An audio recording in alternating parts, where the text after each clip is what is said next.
My name is Mark Overs. I'm from the Netherlands. Can you hear me? Yeah. Mic's on.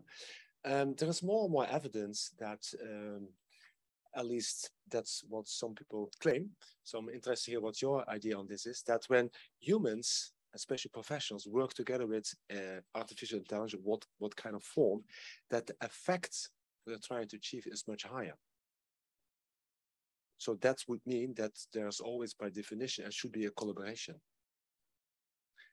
So yeah, so the question is, as this evidence already shown, so that means that the collaboration should be the standard instead of substituting, taking over, etc. So that would mean that you could say the professional is supporting the system and the system is supporting the professional. Maybe, what are your thoughts about that?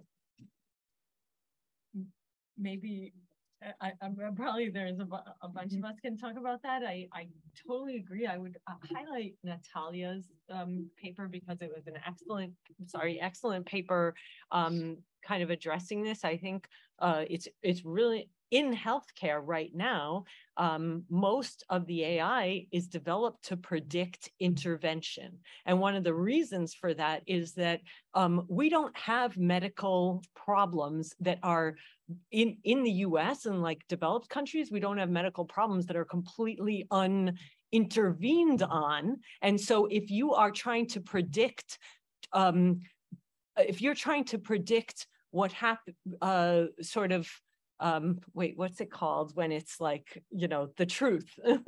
If you're trying to predict the truth, then you will only be predicting things that are resistant to intervention. And so if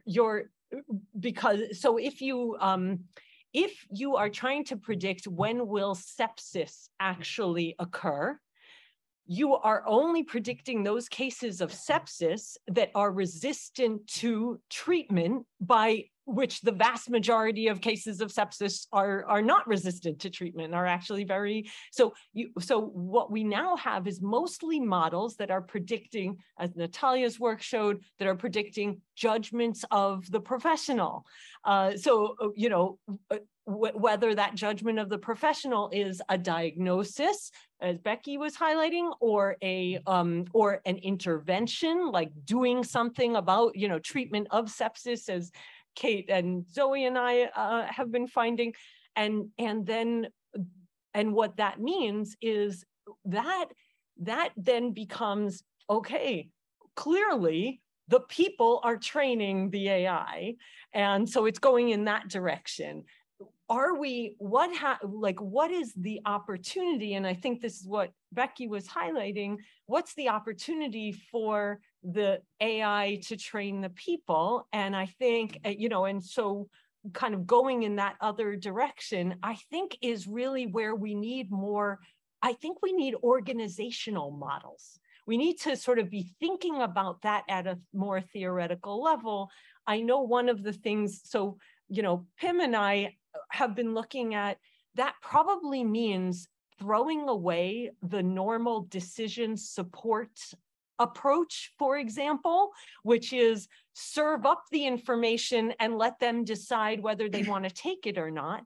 And we're looking at and seeing much better effects when the decision maker makes a decision, and then they then if that decision deviates from what the AI would have said, then they get the feedback and they have the option to take it or not. So it allows it allows the information from the, this is just one specific example, it allows the information from the AI to intervene at a very different stage of the process. So it's just, I think we really need to, it's tricky. What you're asking, I think that the first part of it we already have, but the second part of it, of that collaboration, I feel like we don't really have good models, organizational models and